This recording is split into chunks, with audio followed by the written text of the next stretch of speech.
சொல்லி பிசாசின் தலையை நசுக்குகிறோம் ஆண்டவரே. ஆனால் தேவனோ வேற ஒரு காரியத்தை ஒரு ஓட்டத்தை கத்த நியமிக்கிறார்.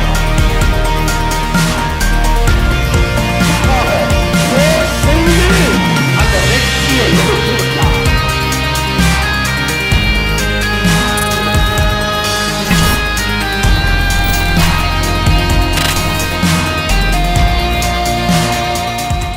பிரசன்னத்தை உணர்வது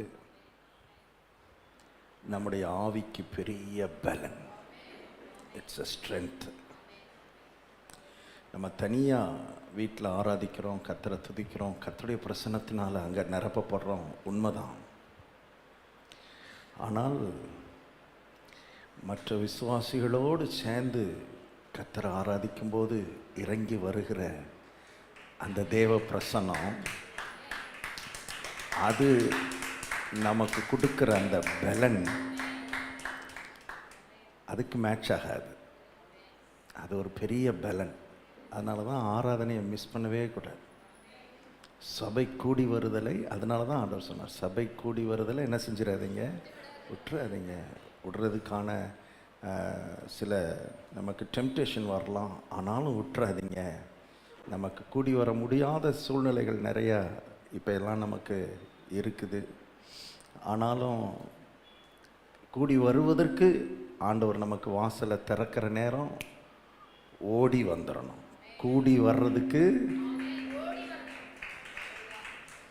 அந்த பலனே வேற, அந்த ஸ்ட்ரென்த் இருக்குது பாருங்கள், அந்த ஆவிக்குரிய பலன், அந்த தேவ பிரசன்னம் நம்மை நிரப்பும் போது அது நம்ம அனுபவிக்கிற அந்த பலன், அது ஒரு பெரிய ஒரு நம்முடைய வாழ்க்கையில் it doesn't match with anything. Okay, கர்த்தருடைய வார்த்தைக்கு நாம் போகலாம். ஜீசஸ், விசிலிங் வராமல் பார்த்துக்கோங்க, இன்னும் கொஞ்சம் குறைச்சிருங்கப்பா. கொலோசியர் நிருபம்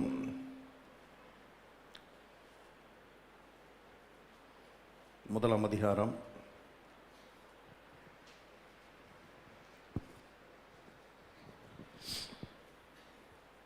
12 வசனம் முதல் 14 வசனம் முடிய, ஒளியிலுள்ள பரிசுத்தவான்களுடைய சுதந்திரத்தில் பங்கடைவதற்கு நம்மை தகுதியுள்ளவர்களாக்கினவரும் இருளின் அதிகாரத்தினின்று நம்மை விடுதலையாக்கி தமது அன்பின் குமாரனுடைய ராஜ்யத்திற்கு உட்படுத்தினவருமாயிருக்கிற பிதாவை ஸ்தோத்தரிக்கிறோம்.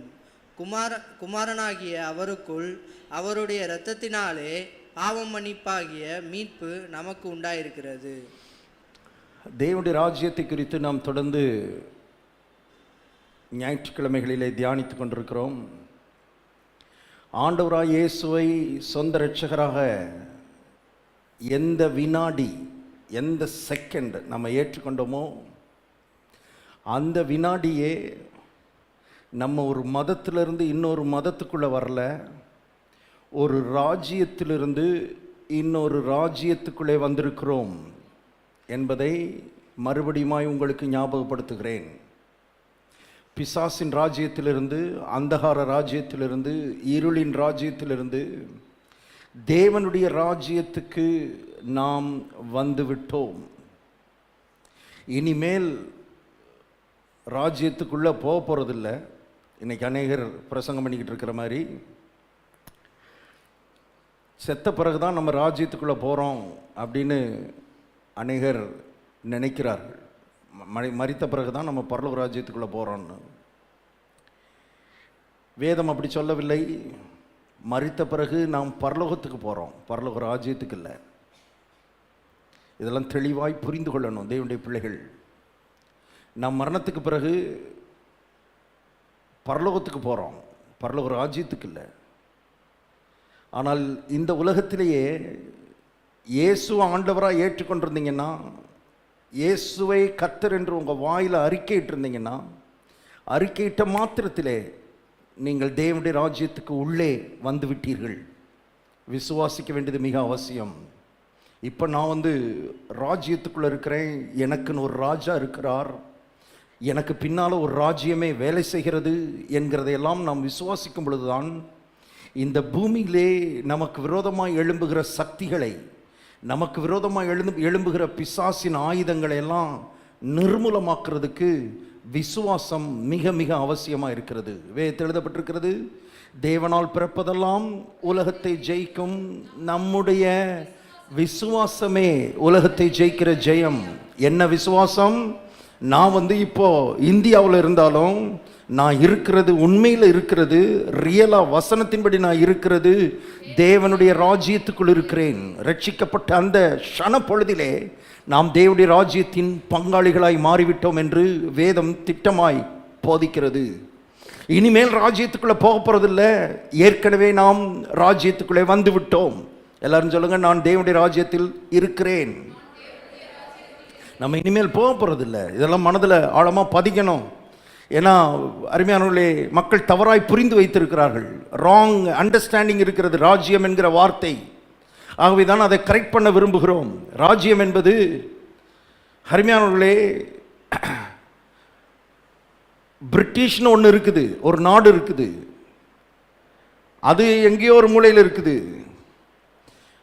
ஆனால் இந்தியா பிரிட்டிஷனுடைய ஆளுகைக்கு கீழே இருந்ததுனால இந்தியாவை என்னன்னு கூப்பிட்டாங்க தெரியுமா? பிரிட்டிஷ் ராஜ்யம் என்று அழைத்தார்கள். இந்தியா வேற, இந்தியா வேற இடம், பிரிட்டிஷ் வேற இடம். ஆனால் அதனுடைய ஆளுகையில் இருந்ததுனால இந்தியா என்ன என்று அழைக்கப்பட்டது? பிரிட்டிஷ் ராஜ்யம் என்று அழைக்கப்பட்டது. இப்போ கவனிக்க வேண்டும், பரலோகம் வேற ஒரு இடத்துல இருக்கிறது. ஆனால் பரலோகத்தினுடைய ஆளுகை நமக்குள்ளே இருக்குமானால், நம்முடைய வீட்டுக்குள்ளே இருக்குமானால், நம்முடைய குடும்பத்துக்குள்ளே இருக்குமானால், நாம் ஏற்கனவே பரலோக ராஜ்யத்துக்குள்ளே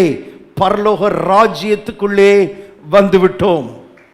பரலோக ராஜ்யத்துக்குள்ளே வந்துட்டோம். இப்போ பரலோக ராஜ்யத்தினுடைய அந்த மேன்மை, பரலோக ராஜ்யத்தினுடைய அந்த பாதுகாப்பு, பரலோக ராஜ்யத்தினுடைய அந்த ஆசீர்வாதம், பரலோக ராஜ்யத்தினுடைய ஐஸ்வர்யம், பரலோக ராஜ்யத்தினுடைய நல்ல எதிர்காலம், பரலோக ராஜ்யத்தினுடைய ஒளிமயமான எதிர்காலம், வெற்றி, வாழ்வு, சுகம், பலன், ஆரோக்கியம், செல்வம், செழிப்பு, இவைகள் எல்லாவற்றுக்கும் நாம் ஆட்டோமேட்டிக்கா பங்காளிகளாக மாறிவிட்டோம். ஏனென்றால் நம்ம ராஜ்யத்துக்குள்ள பிறந்துட்டோம். ராஜ்யத்தினுடைய குடியுரிமை நமக்கு வந்து விட்டது. சிட்டிசன்ஷிப் நமக்கு கொடுக்கப்பட்டு விட்டது. புரிந்து கொள்ள வேண்டியது மிக அவசியம், விசுவாசிக்க வேண்டியது மிக அவசியம். நம்ம ராஜ்யத்துக்குள்ள தான் இருக்கிறோன்னு கர்த்தருக்கு தெரியும். நம்ம ராஜ்யத்துக்குள்ள தான் இருக்கிறோன்னு சாத் பிசாசுக்கும் தெரியும். யாருக்கு மட்டும் தெரியாது? சொல்லுங்க. கர்த்தருக்கும் தெரியும், பிசாசுக்கும் தெரியும். நமக்கு மட்டும் அது தெரியாதுன்றதை விட விளங்காது. அது விளங்க மாட்டேங்குது, உள்ளே ஏற மாட்டேங்குது. அதுக்கு தான் திரும்ப திரும்ப சுத்தியில் வச்சு ஆணியை இறக்குற மாதிரி ஒவ்வொரு வாரமும் திரும்ப பாஸ்ட் பேசுனதையே பேசுகிறாரு, பேசுனதையே தான் பேசுவார், இனிமேலும் பேசுவார், இறங்குற வரைக்கும் பேசுவார். உள்ள ஆவிக்குள்ளே இறங்கணும். திரும்ப திரும்ப நம்ம இதை கேட்கணும். கேட்க தான் விசுவாசம். தப்பு, விசுவாசம் தமிழில் அப்படி போட்டாங்க, விசுவாசம் கேள்வியினால் வரும்னு. கரெக்டாக சொல்லணும்னா விசுவாசம் கேட்டுக்கொண்டே இருக்கிறதுனாலே வரும். Faith comes by hearing. Hearing என்கிற வார்த்தை present tense எழுதப்பட்டிருக்கிறது. Faith comes by hearing. கேட்டுக்கொண்டே இருக்கிறதுனால தான் விசுவாசம் வரப்போகிறது. கேட்டுக்கொண்டே இருக்கணும். அதுக்கு தான் திரும்ப திரும்ப கேட்க வேண்டும், திரும்ப திரும்ப அதுக்கு தான் பேச வேண்டும். திரும்ப திரும்ப பேசுகிறோம். ராஜ்யத்துக்குள்ள கர்த்தர் நம்மை கொண்டு வந்து விட்டார். இப்போ அதைத்தான் இங்கே எழுதப்பட்டிருக்கிற அந்த வசனத்தை கவனிங்க. 13வது வசனம், கொலோசையர் 1:13 வாசிப்போம் மறுபடியுமாக. இருளின் அதிகாரத்தினின்று நம்மை விடுதலையாக்கி, இருளில் நின்று விடுதலையாக்கி இல்ல, கவனிங்க, இருளில் இருந்து இல்ல, இருளின். அப்போ இருள் என்பது எங்கேயோ ஒரு இடத்துல இருக்கலாம். இருள் எங்கேயோ இருக்கலாம், ஆனால் அதனுடைய அதிகாரம் நம்ம மேலே இருக்க வாய்ப்பு இருக்கிறது. இருளே இல்லாமல் இருக்கலாம். இருள் ஒரு இடத்துல இருந்து கொண்டு அது அதிகாரப்படுத்துறதுக்கு, அதனுடைய கட்டுப்பாட்டுக்குள்ள நம்மை வைப்பதற்கு வாய்ப்பு இருக்கிறது. ஏற்கனவே சொன்னது போல பிரிட்டிஷ் எங்கேயோ இருந்தது, அது அங்கே இருந்துகிட்டு அதனுடைய அதிகாரம் எங்கே இருந்தது? இந்தியாவில் இருந்தது. ஆகவே இருள் உள்ள வர வேண்டியதில்லை. இருள் உள்ள வராமலே தன்னுடைய கட்டுப்பாட்டை நம்ம மேல செலுத்த வாய்ப்பு இருக்கிறது. இப்போ நற்செய்தி என்னன்னா, நம்மை வெறும் இருளிலிருந்து மட்டும் கர்த்தர் விடுதலையாக்கல, இருளின் அதிகாரத்தினின்றே கர்த்தர் விடுதலையாக்கிட்டார். இருளின் கட்டுப்பாட்டிலிருந்தே கர்த்தர் நம்மை விடுதலையாக்கிட்டார். அது வாசிங்க, மறுபடி வாசிங்க, திரும்ப வாசிப்போம். இருளின் அதிகாரத்தினின்று நம்மை விடுதலை ஆக்க போறாரா? நல்லா கவனிச்சிங்களா? வசனத்தை ஒவ்வொரு வார்த்தையா படிக்கணும். இனி எப்படியாவது ஆக்கிடுவார். 2022 எப்படியாவது என்னை விடுதலை ஆக்கிடுவார் பிரதர், அடியேன் காத்துக்கிட்டு இருக்கேன் பிரதர் போடல. இருளின் அதிகாரத்தினின்று நம்மை, ஃபியூச்சர் டென்ஸா பாஸ்ட் டென்ஸா? சத்தமா சொல்லுங்க. உள்ள இறங்கட்டும், உள்ள இறங்கட்டும். நான் விடுதலை ஆக்கப்பட்டவன், இனி விடுதலை ஆக போகிறவன் அல்ல. எப்படியாவது எனக்கு விடுதலை கிடைச்சா நல்லது, எப்படியாவது எனக்கு விடுதலை கிடைச்சா ஆண்டவருக்கு நன்றியா இருப்பேன், அப்படி இல்லை. ஏற்கனவே கர்த்தர் ஆவி மண்டலத்தை பொறுத்தளவில், ஆவி உலகத்தை பொறுத்தளவில் நீங்களும் நானும் இருளின் அதிகாரத்தினின்று விடுதலையாக்கப்பட்டு விட்டோம். ஆமென். இருளின் அதிகாரத்தினின்று, சத்தமா சொல்லுங்க, விடுதலையாக்கி. சத்தமா சொல்லுவீங்களா? சத்தமா சொல்றவங்க வாழ்க்கையில் அற்புதம் நடப்பதாக. யார் சத்தமா சொல்றாங்கன்னு பாப்போம். நான் சொல்றதுக்கெல்லாம் நீங்க என்ன சொல்லணும்னா, விடுதலையாக்கி அப்படி சொல்லணும். சரியா? என்ன சொல்லணும்? இருளின் அதிகாரத்தினின்று, பாவத்தின் அதிகாரத்தினின்று, சாபத்தின் அதிகாரத்தினின்று, வியாதியின் அதிகாரத்தினின்று, தரித்திரத்தின் அதிகாரத்தினின்று, பிசாசின் அதிகாரத்தினின்று விடுதலை ஆக்கி, விடுதலை ஆக்கி, விடுதலை ஆக்கி விட்டார். இனி ஆக்க போறதில்லை, ஏற்கனவே ஆக்கி விட்டார். நான் சொல்லும் பொழுதே அநேகருடைய வாழ்க்கையில் இருக்கிற அந்த இரும்பு சங்கிலிகள் அருந்து எரிகிறது, அவைகள் அறுக்கப்படுகிறது. உங்க தலை மேல, உங்க குடும்பத்தின் மேல இதுவரைக்கும் கட்டி வைத்திருந்த எல்லா அடிமைத்தனத்தின் சங்கிலிகளை கர்த்தர் உடைக்கிறார் இயேசுவின் நாமத்தில். நான் சொல்லும் போதே, நீங்க வாயை திறந்து விடுதலையாக்கின்னு சொல்லும் போதே உடைக்கப்படுகிறது. எக்ஸ்பீரியன்ஷியலா உடைக்கப்படுது, அனுபவபூர்வமாய் உடைக்கப்படுது. இனி நீங்க இருளின் அதிகாரத்துக்குள்ள இருக்க போறதில்லை, இனி நீங்கள் இருளின் கட்டுப்பாட்டுக்குள்ள இருக்க போறதில்லை, இனி நீங்கள் இருளின் அந்த செல்வாக்குக்குள்ள இருந்து தவிக்க வேண்டிய அவசியம் இல்லை. நீங்கள் நானும் ஒளியின் ராஜ்யத்துக்குள்ள வந்துட்டோம். இப்ப நம்ம சுற்றி ஒளி பிரகாசிக்கிறது. இதெல்லாம் நம்புங்க. இருள் வந்து நம்மளை ஒன்றும் செய்ய முடியாது. ஆமென். பிசாசினுடைய ஆதிக்கம் நம்மளை ஒன்றும் செய்ய முடியாது. ஏன்னா அந்த பிசாசு வந்து நம்மளை பார்க்கவே முடியாது. உங்களுக்கு தெரியுமா? பிசாசு நம்மளை என்ன செய்யவே முடியாதான், பார்க்கவே முடியாது. நான் இப்போ போன வாரம் ஒரு இடத்துக்கு போயிருந்தேன். சில ஊழியர்களுக்கு ட்ரைனிங் கொடுக்கும்படி, சில மிஷினரிஸுக்கு ட்ரைனிங் கொடுக்கும்படி கூப்பிட்டுருந்தாங்க. அங்கே போய் இதை பற்றி பேசிக்கிட்டு இருந்தேன். கர்த்தர் நமக்கு எப்படி அதிகாரம் கொடுத்துருக்கிறார், பிசாசின் மேலே எப்படி அதிகாரம் கொடுத்துருக்கிறார். இதோ சர்ப்பங்களின் தேள்களை மிதிக்கவும், சத்துருவின் சகல வல்லமைகளை மேற்கொள்ளவும் அதிகாரம் கொடுத்துருக்கு. இதெல்லாம் பேசிக்கிட்டு இருக்கும்போது ஒரு தம்பி கேட்டார், ஒரு வாலிப தம்பி ஊழியம் செய்கிறாரு, கேட்டார், ஃபஸ்ட்டு நம்ம போய் பிசாசை துரத்துன பிறகு திரும்ப பிசாசு நம்மளை வந்து ஏதாவது தொந்தரவு கொடுத்துருமா பாஸ்டர் அப்படின்னாரு. நான் கேட்டேன், அப்படி எந்த இடத்துல இருக்குது பைபிளில்? ஏதாவது ஒரு இடம், ஏதாவது ஒரு வசனத்தை காமிங்க. நம்ம போய் பிசாசை துரத்துனா பிசாசு நமக்கு தொந்தரவு கொடுக்கணும் பைபிளில் எங்கே இருக்குது? இது யாராவது ஒரு பிரசங்கியார் பிரசங்கம் பண்ணியிருக்கலாம், யாரோ ஒரு ஊழியக்காரர் சொல்லியிருக்கலாம். பைபிளில் இருக்கா? பைபிளில் ஒரே ஒரு இடத்துல தான் பிசாசு துரத்துனான்னு ஒரே ஒரு இடத்துல இருக்குது. அதை வாஸ்து காமிச்சிட்டேன் போன வாரமே உங்களுக்கும். சரியா? இவன் ரட்சிக்கப்படாதவன், இயேசுவை ஏற்றுக்கொள்ளாதவன் போய் பிசாசை துரத்தும் போது அப்போ அவனை பிசாசு என்ன செஞ்சிச்சு? துரத்துச்சு. நம்மளை பிசாசு துரத்தும் அல்லது பிசாசு நமக்கு பின்னால் வரும்னு பைபிளில் கிடையாது. தப்பாக புரிஞ்சுக்கிற கூடாது. அப்படி தப்பாக விசுவாசித்துட்டு போய் பிசாசை துரத்துனீங்கன்னா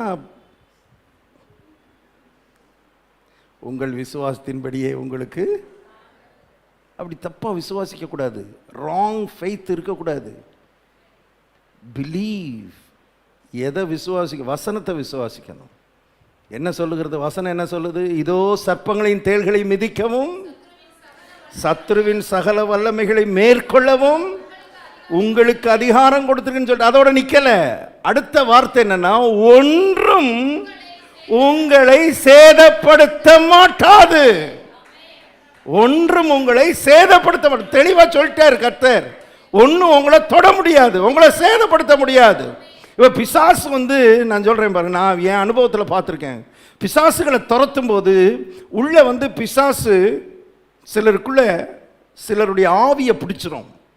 ஆவியை பிடிச்சிருச்சுன்னா இந்த மனிதனுடைய கண்ணு வழியாக பிசாசு தான் பார்க்கும், மனிதனுடைய வாய் வழியாக பிசாசு தான் என்ன செய்யும்? பேசும். அந்த மாதிரி நேரத்தில் நீங்கள் பிசாசு நான் பலமுறை துரத்திருக்கிறேன். பல பிசாசுகளை துரத்தும் போது நீங்கள் அந்த கண்ணை திறந்து என்னைய பார் அப்படின்னு சொல்லுவேன், அது என்னை பார்க்கவே பார்க்காது. கண்ணை இறுக்கமாக முடிக்கிறோம். எவ்வளவு இறுக்கமாக கண்ணை மூடணுமோ அவ்வளவு இறுக்கமாக கண்ணை முடிக்கிறோம். ஏன்னா அந்த பிசாசால என்னை என்ன செய்ய முடியாது? பார்க்க முடியாது. என்ன காரணம்னு பார்த்தா அது சரீரத்தை பார்க்கல, ஆவி உலகம். அந்த ஆவி எதை பார்க்குதுன்னா என்னுடைய ஆவியை பார்க்குது. ரட்சிக்கப்பட்ட தேவனுடைய பிள்ளைகள் எல்லாருடைய ஆவியும் இருளுக்குள்ளேருந்து எங்கே வந்துருச்சு? ஒளிக்குள்ளே வந்ததுனால அது கண்ணில் அந்த ஆவியை பார்த்தா ஒரு 5000 வாட்ஸ் பல்ப் எரியிற மாதிரி இருக்குமா உள்ள ஆவி, நம்ம ஆவி. அதனால கண்ணை கொண்டு நம்மளை என்ன செய்யவே முடியாதான்? பார்க்கவே முடியாதான்? பார்க்கவே முடியாதுன்னா உள்ள வர முடியுமாங்க? பார்க்க கூட முடியாது, நம்மளை பார்க்கவே முடியாது, பக்கத்திலே வர முடியாது. சொல்லுங்க, ஏன் பக்கத்தில் வர முடியாது? சத்தமா சொல்லுங்க.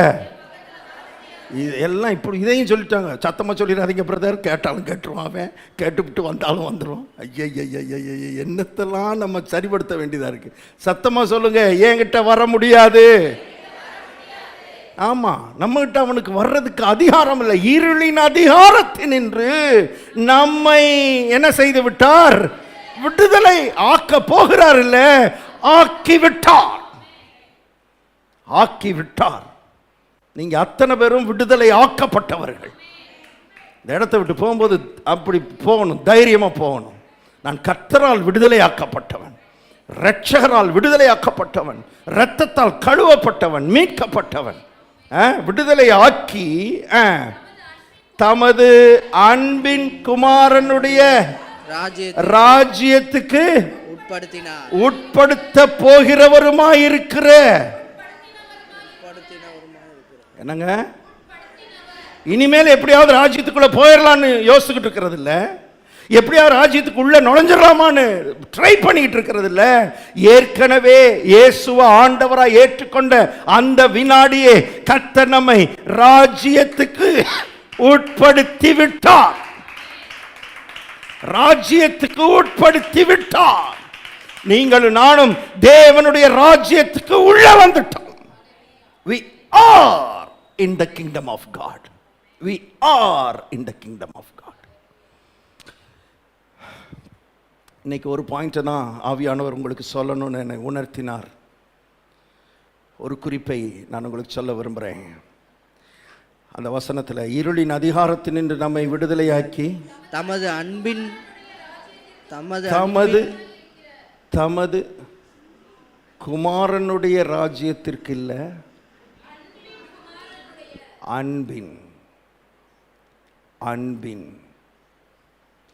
அன்பின் குமாரனுடைய ராஜ்யம்.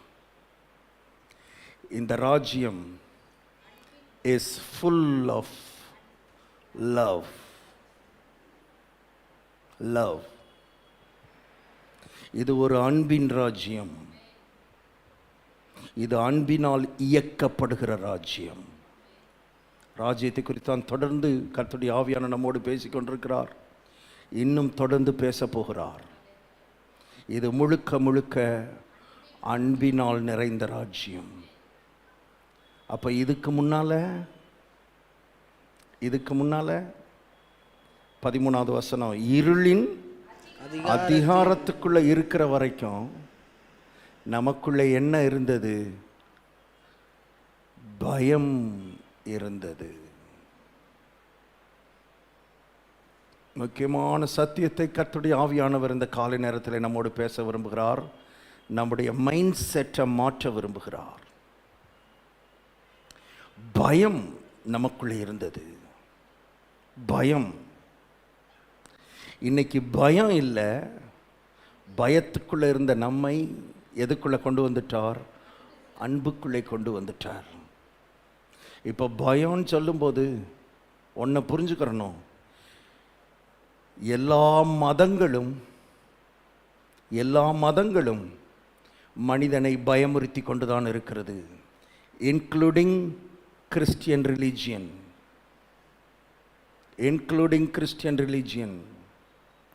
கிறிஸ்தவ மதமும் மனிதனை பயமுறுத்தி கொண்டிருக்கிறது. அதனால தான் மதத்தை விட்டு என்ன செஞ்சிடணும்? வெளியே வந்துடணும். மதத்தை விட்டு வெளியே வந்துடணும். பயம் மதத்தோடு தொடர்புடையது. அன்பு உறவோடு தொடர்புடையது. கர்த்தர் மதத்திற்கு உங்களை அழைக்கவில்லை, உறவுக்கு உங்களை அழைத்திருக்கிறார். டோட்டலி டிஃபரண்ட் என்பதை தெரிந்து கொள்ளுங்கள்.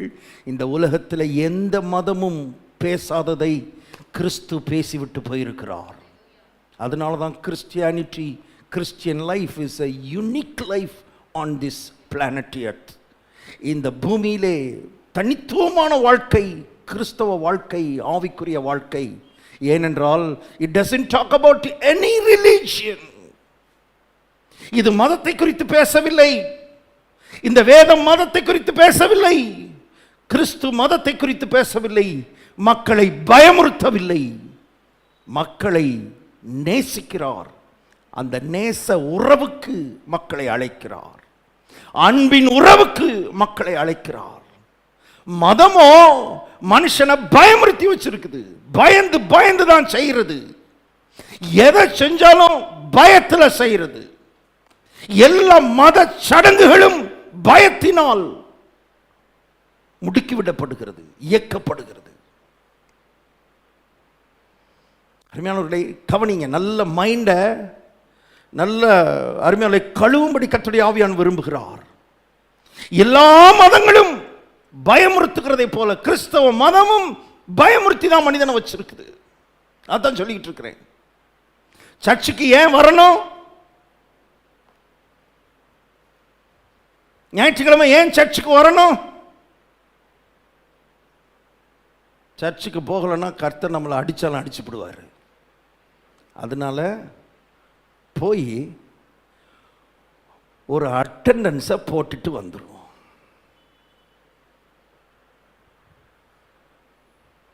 பாடுறோமோ பாடலையோ, ஆராதிக்கிறோமோ ஆராதிக்கலையோ, பிரசங்கம் கேட்குறோமோ கேட்கலையோ, எண்ணத்தை மட்டும் போட்டு வந்துடுவோம்.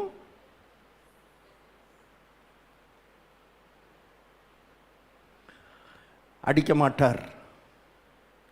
பயந்து சபைக்கு வரக்கூடாது. பயத்தினால சர்ச்சுக்கு வரக்கூடாது. பயத்தினால ஜெபிக்கக்கூடாது. பயத்தினால உபவாசிக்கக்கூடாது. பயத்தினால கர்த்தரை ஆராதிக்கக்கூடாது. அன்பினாலே கர்த்தரை ஆராதிக்க வேண்டும். உறவு திரும்ப திரும்ப கர்த்தர் அதை தான் பேசி கொண்டிருக்கிறார். வாசிப்போம். சில வசனங்களை உங்களுக்கு காண்பிக்க விரும்புகிறேன். ரோமருக்கு எழுதின நிருபம் 8ஆம் அதிகாரம். ரோமருக்கு எழுதின நிருபம் 8ஆம் அதிகாரம் 15வது வசனம். ரோமர் 8:15. அந்தபடி திரும்பவும் பயப்படுகிறதற்கு நீங்கள் அடிமைத்தனத்தின் ஆவி. திரும்பவும் பயப்படுறதுக்குன்னா என்ன அர்த்தம்? ஏற்கனவே பயத்தில் தான் இருந்தான் பழைய ஏற்பாட்டு மனிதன். பயத்தின் வாழ்க்கை பழைய ஏற்பாட்டு வாழ்க்கை. இஸ்ரவேல் மக்களுடைய வாழ்க்கை பயத்தின் வாழ்க்கை. பிரமாணத்தின் வாழ்க்கை பயத்தின் வாழ்க்கை. மதம் கவனிக்கும்படி கர்த்தருடைய ஆவியானவர் விரும்புகிறார். பயந்து தான் பலி செலுத்துவான். பயந்து தான் பிரகாரத்துக்குள்ள வருவான். பயந்து பயந்து தான் ஆலயத்துக்குள்ள வருவான், full of fear. காரணம் என்னவென்றால் அன்றைக்கு கிறிஸ்து வரவில்லை, ரத்தம் சிந்தப்படவில்லை, பாவம் பரிகரிக்கப்படவில்லை. இவனுக்கு அந்த பயம் தேவையா இருந்தது பழைய ஏற்பாட்டில். இல்லைனா அவனுடைய பாவம் அக்கிரமம் உலகத்தில் பெருகிறோம், தாங்க முடியாது. ஆனால் என்றைக்கு இயேசு இந்த உலகத்துக்கு வந்தாரோ, என்றைக்கு இயேசு கல்வாரில் ரத்தம் சிந்தினாரோ, அந்த வினாடியிலிருந்து பயத்தை தூக்கி எறிந்து விட்டு உறவை கர்த்தர் ஏற்படுத்தி விட்டார். பயந்து என் சமூகத்துக்கு வராத, அன்புக்காக சமூகத்துக்கு வா, உறவாடும்படி சமூகத்துக்கு வா. டோட்டலி டிஃபரண்ட் லைஃப் என்பதை இந்த காலவெளி கர்த்தருடைய ஆவியானவர் நமக்கு ஞாபகப்படுத்துகிறார். பழைய ஏற்பாடு பயம். வாசிப்போம். எபிரேயர் நிருபம், எபிரேயர் நிருபம் 12ஆம் அதிகாரம் 18 நான் வாசிக்கிறேன். எபிரேயர் 12:18. அன்றியும் தொடக்கூடியதும் அக்கினி பற்றி எரிகிறதுமான மலையின் இடத்துக்கும், வார்த்தைகள்லாம் பாருங்க, மலையில என்ன பற்றி எரிஞ்சிச்சான்? அக்கினி. அக்கினியை பார்த்தாலே என்ன வந்துடும் சொல்லுங்க? அதுக்கு தான் அக்கினியே. அக்கினி பற்றி எறிகிறது எதுக்கு தான்? மனிதனுக்குள்ளே என்னத்தை ஏற்படுத்துறது? பயம். அப்போ வார்த்தைகளை பாருங்களேன். அக்கினி பற்றி எறிகிறதுமான மலையின் இடத்துக்கும், மந்தாரம், இருள், பெருங்காற்று. பெருங்காற்று எதை உண்டாக்குகிறது? பயம். எக்கால முழக்கத்தினிடத்திற்கும் வார்த்தைகளுடைய சத்தத்தினிடத்திற்கும் நீங்கள் வந்து சேரவில்லை. புதிய ஏற்பாட்டு விசுவாசிகளாக நம்மை பார்த்து கர்த்தர் பேச, நீங்க இதுகிட்ட எல்லாம் நீங்க வரல அப்படின்னு என்ன அர்த்தம்? நீங்க என்ன செய்ய வேண்டிய அவசியம் இல்லை, பயப்பட வேண்டிய அவசியம் இல்லை. பயந்து பயந்து காரியங்களை செஞ்சுக்கிட்டு இருக்கக்கூடாது, பயந்து பயந்து தேவ சமூகத்துக்கு வரக்கூடாது. கவனமாய் நம்ம மைண்ட் செட்டை மாற்றும்படி கர்த்தர் விரும்புகிறார். வாசிப்போம். அந்த சத்தத்தை கேட்டவர்கள் பின்னும் தங்களுக்கு வார்த்தை சொல்லப்படாதபடிக்கு வேண்டிக் கொண்டார்கள். ஏனெனில் ஒரு மிருகமாயிலும் மலையை தொட்டால் அது கல்லெறியுண்டு அல்லது அம்பினால் எய்யுண்டு சாக வேண்டும் என்று சொல்லப்பட்ட கட்டளையை மிருகம் கூட போய் கர்த்தர் வர்ற மலையை என்ன செய்யக்கூடாது? தொடக்கூடாது. பிரமாணம். மலைங்க, அந்த மலையை பார்த்தாலே பயப்படுவான். ஏன்னா அந்த மலைக்கு தேவன் வருகிறார், தேவ பிரசன்னம் வருது. அவர் வர்ற மலையை கூட போய் தொடக்கூடாது. காரணம் என்னன்னா, அவ்வளவு இவனுடைய பாவம் பரிகரிக்கப்படவில்லை, இவன் பாவத்துக்காக கிறிஸ்து பலி செலுத்தல. ஆகவே இவனுக்கு அந்த பயத்தை பழைய ஏற்பாடு கொடுத்து வைத்திருந்தது. வாசித்து பாருங்க 21வது வசனம். மோசேயும் நான் மிகவும் பயந்து நடுங்குகிறேன் என்று சொல்லத்தக்கதாக. மோசே யாருங்க? மோசே யாரு?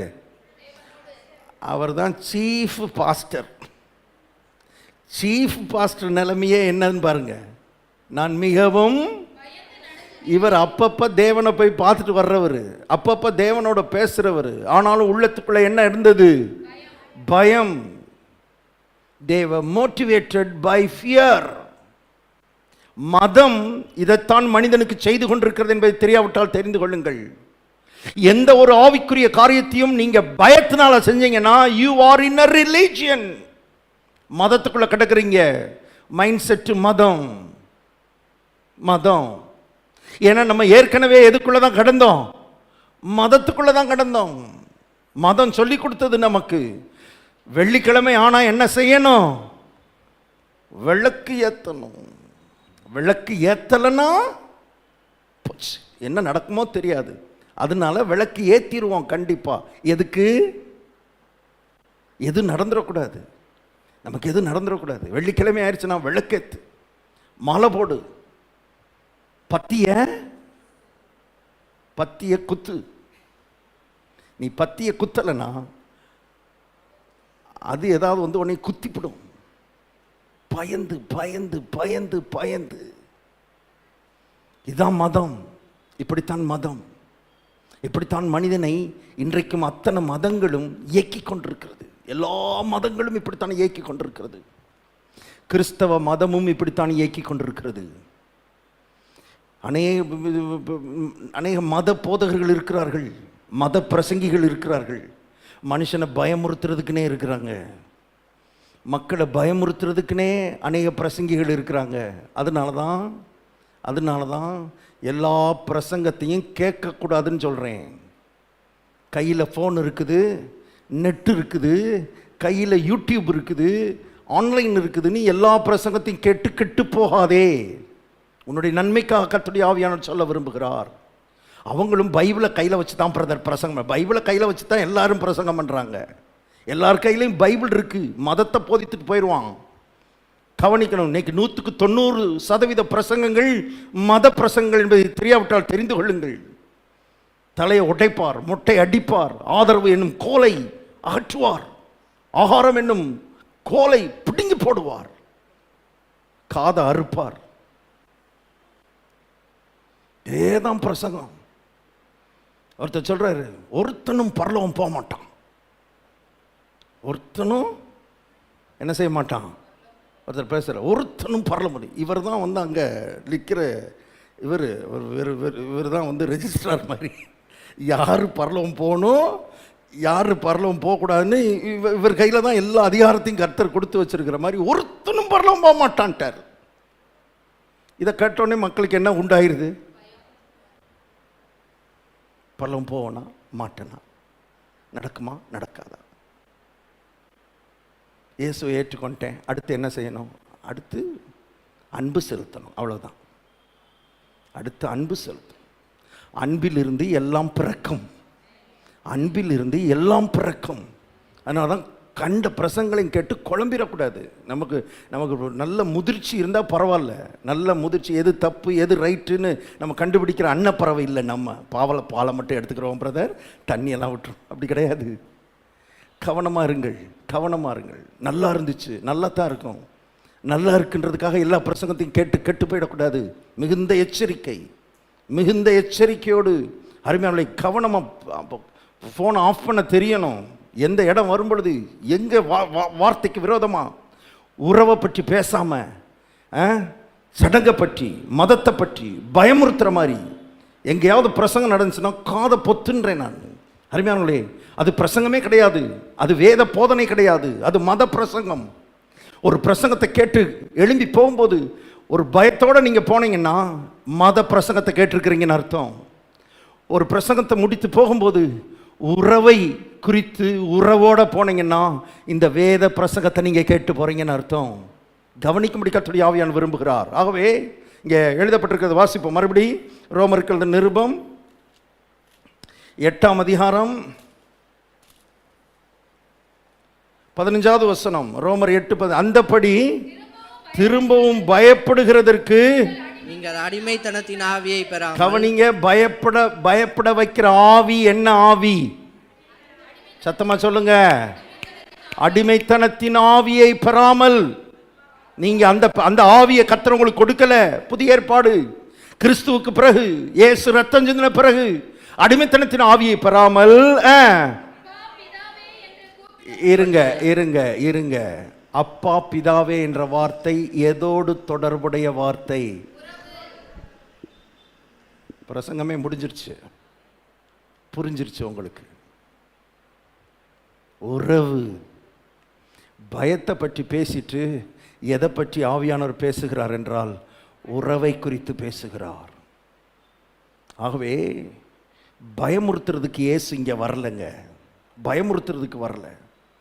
தேவன் தம்முடைய ஒரே பேரான குமாரனை விசுவாசிக்கிறவன் எவனோ அவன் கெட்டு போகாமல் நித்திய ஜீவனை அடையும்படிக்கு அவரை தந்தருளி இவ்வளவாய் உலகத்தை பயமுறுத்தினார். பயமுறுத்தல. ஆனால் மக்கள் எந்த நிலையில் இருந்தார்கள்? பாவத்துக்கு மேலே பாவம், அக்கிரமத்துக்கு மேலே அக்கிரமம், அநியாயத்துக்கு மேலே அநியாயம். அவன் அன்பு கூற தகுதி இல்லாதவனாகத்தான் மனிதன் இருந்தான். அன்பு கூற அவனுக்கு என்ன இல்லை? அவன் அன்பு கூறப்பட அவன் தகுதி இல்லை. அவன் எதுக்கு தான் தகுதியாக இருந்தான்? தண்டிக்கப்பட தான் தகுதி. தண்டிக்கணும். நான் இயேசுவா வந்திருந்தேன்னா க்ளோஸ் பண்ணியிருப்பேன். அத்தனை பேரையும் அதனால தான் நல்ல வேளை நான் இயேசு இல்லை, அவர் இயேசு, அவர் தேவன். அவர் தேவன் அன்பாகவே இருக்கிறார். தண்டிக்கப்பட வேண்டியவனை, கொல்லப்பட வேண்டியவனை, அழிக்கப்பட வேண்டியவனை வேதம் சொல்லுகிறது இவ்வளவாய் உலகத்தில் அன்பு கூர்ந்தார். எனக்கு என்ன விளங்குதுன்னா, அந்த தேவனுடைய உள்ளம், தேவனுடைய இருதயம் உறவுக்காக ஏங்குகிற இருதயம், அன்புக்காக ஏங்குகிற இருதயம், உறவை உண்டாக்கும்படி வந்தாரே தவிர மதத்தை உண்டாக்கும்படி வரவில்லை. ஆகவே தேவனுடைய பிள்ளைகள் திரும்ப திரும்ப திரும்ப திரும்ப நம்ம பேச வேண்டியது இருக்கிறது. காரணம், கொஞ்சம் மிஸ் பண்ணீங்கன்னா இந்த மைண்டு மதத்துக்குள்ள போய் சிக்கிக்கிடும், மத சடங்குகளாக மாறிடும். நம்முடைய ஜெபம், நம்முடைய உபவாசம், நம்முடைய ஆராதனை எல்லாம் அருமையானவர்களே எல்லாம் மதமா மாறிடும். இது அன்பின் உறவு. அன்பு அன்பு அன்பு. சர்ச்சுக்கு வரும்போது அன்பு, பாட்டு பாடும்போது அன்பு, ஆராதிக்கும் போது அன்பு. அன்பினால் நிறைந்து பாட்டு பாடணும். பாட்டு பாடுறேன்னு நினைக்கக்கூடாது, அன்பை வெளிப்படுத்துறேன்னு நினைக்கணும். ஆராதிச்சுக்கிட்டு இருக்கிறேன்னு நினைக்கக்கூடாது, என்னுடைய அன்பை ஆராதனையின் மூலமாக என்ன செய்கிறேன், வெளிப்படுத்துகிறேன்.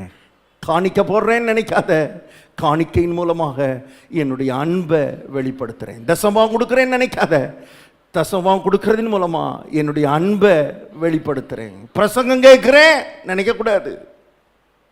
இப்போ நீங்கள் என்ன பண்ணிக்கிட்டு இருக்கீங்க? பிரசங்கம் கேட்குறேன் அப்படி நினைக்கக்கூடாது.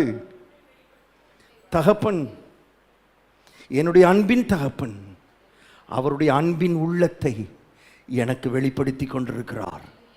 என்னை குறித்து அவர் என்ன நினைக்கிறார் என்பதை எனக்கு வெளிப்படுத்தி கொண்டிருக்கிறார்னு நினைச்சிங்கன்னா கண்ணு சொக்காது. பிரசங்கம் கேட்குறேன் அப்படின்னு நினச்சா கண்டிப்பாக கண்ணு என்ன செய்யும், சொக்கும். ஏன்னா நம்ம என்ன கேட்டுக்கிட்டு இருக்கோம் இப்போ, பிரசங்கம். உங்கள் அப்பா உங்ககிட்ட வந்து உட்காந்து பேசிக்கிட்டு இருக்கும்போது கண்ணு சொக்குமா? தகப்பன் பேசிக்கிட்டு இருக்கும்போது, வயதான தகப்பன் உங்களோட பேசிக்கிட்டு இருக்க கண்ணு சொக்குமா? அப்பா பேசும்போது எவ்வளோ ஆவலாக உட்காந்து கேட்டுக்கிட்டு இருப்போம். அந்த உணர்வு வரணும். பிரசங்கம், நான் அடியேன் பிரசங்கம் கேட்டுக்கிட்டு இருக்கேன். பிரசங்கம் பிரசங்கம். பாஸ்டர் என்ன பண்ணிக்கிட்டு இருக்கிறார், பிரசங்கம் பண்ணிக்கிட்டு இருக்கிறார். அடியேன் உட்காந்து பிரசங்கத்தை கேட்டுக்கிட்டு. எல்லாம் அருமையானவர்களே மதம். இதை தான் சொல்லிக்கிட்டு இருக்கேன், மதம். பிரசங்கம் கேட்கறது இல்லை. தகப்பன் ஒவ்வொரு வாரமும் தன்னுடைய உள்ளத்தை இந்த ஊழியக்காரர் மூலமாக எனக்கு வெளிப்படுத்தி கொண்டிருக்கிறார். I am hearing my father's loving word. I am listening to my father's loving word. அந்த உணர்வு வந்துருச்சுன்னா அருமையானே உறவு உள்ள வர ஆரம்பிச்சிருச்சுன்னு அர்த்தம். அப்பா இன்னும் கொஞ்சம் ஆழமாக பேச ஆரம்பிப்பார். அந்த உறவு, அந்த உணர்வோடு உட்காந்துருக்கிறவர்களோடு அப்பா இன்னும் கொஞ்சம் ஆழமாக பேச ஆரம்பிப்பார். பக்கத்தில் இருக்கிறவங்க பிரசங்கம் கேட்டுக்கிட்டு இருப்பாங்க, நீங்கள் அப்பாவின் சத்தத்தை கேட்டுக்கிட்டு இருப்பீங்க. அப்பாவின் உறவு உங்களை தூண்ட ஆரம்பிக்கும், உங்களை நிரப்ப ஆரம்பிக்கும். அந்த உணர்வு உங்கள் இருதயத்தை மாற்ற ஆரம்பிக்கும். ஆழமான உறவுக்குள்ள உங்களை நடத்த ஆரம்பிக்கும். அவே ஒவ்வொரு வாரம் நல்லா கவனிங்க, ஒவ்வொரு வாரம் சர்ச்சுக்கு வரும் பொழுது இந்த உறவுக்காக வர வேண்டும். அன்பை வெளிப்படுத்தணும். அவருடைய அன்பின் சத்தத்தை நான் என்ன செய்யணும், கேட்கணும். எல்லாம் மதத்தின் மைண்ட் செட் மாறணும். இயேசுவின் நாமத்தில். நான் பயங்கர எதிரி கிறிஸ்தவ மதத்துக்கு எதிரிகளை மாறணும். நம்ம எல்லாரும் மாறணும். ஆமென். மதத்தை தூக்கி எறியணும். I want to have a relationship lord. உம்மோடு கூட நான் உறவாட வந்திருக்கிறேன் ஆண்டவரே. அதனால தான் நம்ம பாடுறோம், உம்மோடு இணைந்திட என் உள்ளம் ஏங்குதையா, உம்மோடு இணைந்திட என் உள்ளம் ஏங்குதையா. ஜெபிக்கும் போது கூட, நீங்கள் தனியாக ஜெபிக்கும் போது, வீட்டில் ஜெபிக்கும் போது கூட முழங்கால் போட்டோன்னே அப்படியே கடன்னு 4 பட்டியலை கொடுக்காதீங்க, அட்டவணை கொடுக்காதீங்க. நமக்கு ஜெபம்னாலே அப்படித்தானே வந்துடுது. முழங்கால் போட்டோன்னே நம்பர் 1 நம்பர் 2 கடுகு 100, ஜீரகம் 100, வெந்தயம் 100, மிளகு 100, பச்சை மிளகா 100 அப்படி கொடுக்கக்கூடாது.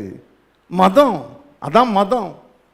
அங்கே கோயிலில் போய் நின்றுக்கிட்டு அவன் என்ன பண்ணிக்கிட்டு இருக்கிறான்? ரட்சிக்கப்படாதவன், சாமி நல்லது செய்யுங்க, சாமி சாமி இப்போ காப்பாற்றுங்க, சாமி நல்லது செய்யுங்க, சாமி காப்பாற்றுங்க, சாமி பணத்தை கொடுங்க, சாமி கடனை தீருங்க. நம்ம என்ன பண்ணிக்கிட்டு இருக்கிறோம்? அப்பா காப்பாற்றுங்க, அப்பா நல்லது செய்யுங்க, அப்பா எதுதான் மாறி இருக்கு? சாமி. அவ்வளவுதான், அவ்வளவுதான். மற்ற ஆட்டிடியூடில் என்ன ஏற்படலை?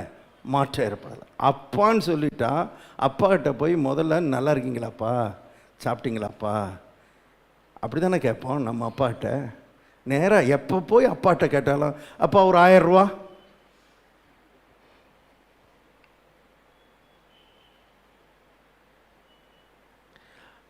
அம்மா ஒரு 500 ரூபா, இப்படியா கேட்டுக்கிட்டு இருப்போம்? கேட்க மாட்டோமே, கேட்க மாட்டோமே. உறவு, உறவு, உறவுக்கு கர்த்தர் நம்மை அழைக்கிறார். உறவுக்கு கர்த்தர் நம்மை. வாசிப்போம் ரோமர்கள் நிருபம் 5ஆம் அதிகாரம். ரோமர்கள் நிருபம் 5ஆம் அதிகாரம் 8வது வசனம் பாருங்க. ரோமர் 5:8. நாம் பாவிகளாயிருக்கையில், நாம் பாவிகளாயிருக்கையில், பாவிகளாயிருக்கையில் கிறிஸ்து நமக்காக மரித்ததினாலே, கிறிஸ்து நமக்காக மரித்ததினாலே தேவன் நம்மேல் வைத்த தமது தேவன் நம்மேல் வைத்த தமது அன்பை அன்பை அன்பை ஒரே நோக்கத்துக்காகத்தான் பரலோகத்திலிருந்து பூலோகத்துக்கு வந்தார். மனிதனை நேசிக்கணும். மனிதனை நேசிக்கிறதன் மூலமாக மனிதனோடு உறவை ஆரம்பிக்க வேண்டும். மனிதனோடு உறவு வைத்துக் கொள்ள வேண்டும். Jesus wanted to have a relationship. அதுக்கு தான் வந்தார்.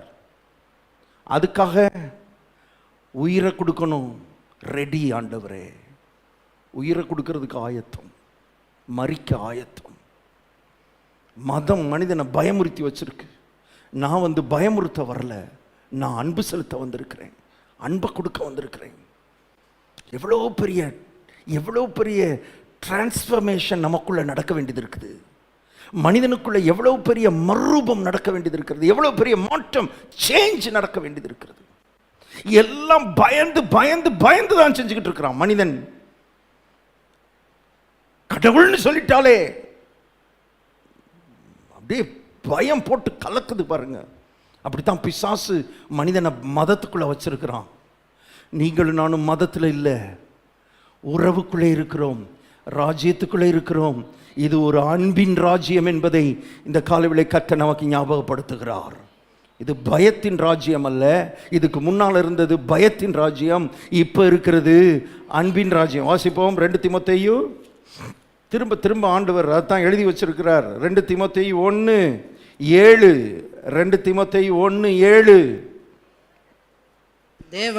தேவன் நமக்கு பயமுள்ள ஆவியை கொடாமல், பயமுள்ள ஆவியை கொடாமல் பலமும் அன்பும், சத்தமா சொல்லுங்க, அன்பும். பயம்னு வந்துருச்சுனாலே அதுக்கு ஆப்போசிட்டா கர்த்தர் பேசுறாரு பாருங்க. பயத்தை கொடுக்கல, மதம் மனுஷனுக்கு பயத்தை கொடுத்து வைத்திருக்கிறது. மத ஒழுங்குகள் மனிதனுக்கு பயத்தை கொடுத்து வைத்திருக்கிறது. மத சடங்குகள் மனிதனுக்கு பயத்தை கொடுத்து வைக்கிறது. பயந்து பயந்து தான் மனிதன் எல்லாத்தையும் செஞ்சுக்கிட்டு இருக்கிறான். ஆனா தேவன் நமக்கு பயமுள்ள ஆவியை கொடாமல் பலமும் அன்பும் அன்பும் தெளிந்த புத்தியும் உள்ள ஆவியையே கொடுத்திருக்கிறார். கவனிங்க, என்ன பயம் மனுஷனுக்குள்ள கிடக்குது தெரியுமா? மதத்துக்குள்ள இருக்கிற மனுஷனுக்கு என்ன பயம் தெரியுமா? இந்த மத சடங்கை நான் செய்யலைன்னா எனக்கு ஏதாவது என்ன வந்துடும்?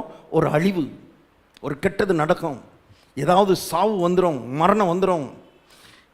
பாருங்க, இந்த அழிவும் மரணமும் மரணத்தின் எண்ணங்களும் மரணத்தின் பயமும் தான் மதத்தில் இருக்கிற மனிதனை ஆட்டி படைக்கிறது என்பதை இந்த காலவேளை ஞாபகப்படுத்துகிறேன். அதனால தான் மதத்தினுடைய மைண்ட் செட்டை தூக்கி எறியணும். பாருங்க, அநேக ஆவிக்குரியவர்கள் ரட்சிக்கப்பட்டவர்களுக்குள்ள இவங்க வந்துட்டாங்க, ரட்சிப்புக்குள்ள வந்துட்டாங்க, கர்த்தருக்குள்ள வந்துட்டாங்க. ஆனால் அந்த அந்த மைண்ட் செட் ஆஃப் ரிலீஜியன் இன்னும் இவங்களை விட்டு என்ன செய்யலை, போகல. அந்த பயம் உள்ள இருந்துகிட்டே இருக்குது. விசேஷமாக என்ன பயம்? மரண பயம். அதனால தான் வேதம் சொல்லுகிறது, ஜீவ காலமெல்லாம் மரண பயத்துக்கு அடிமைத்தனத்துக்குள்ளானவர்களை விடுதலையாக்கும்படி அவர் மாம்சத்தையும் இரத்தத்தையும் உடையவரானார். கவனிங்க, வாசிப்போம். எபிரேயர் நிருபம்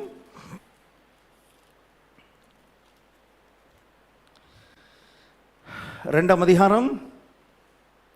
எபிரேயர் நிருபம் 2ஆம் அதிகாரம் 14வது வசனம். எபிரேயர் 2:14. ஆதலால் பிள்ளைகள். இருங்க இருங்க இருங்க, என்னங்க? பிள்ளைகள். பிள்ளைகள், ஜனங்கள் இல்லை.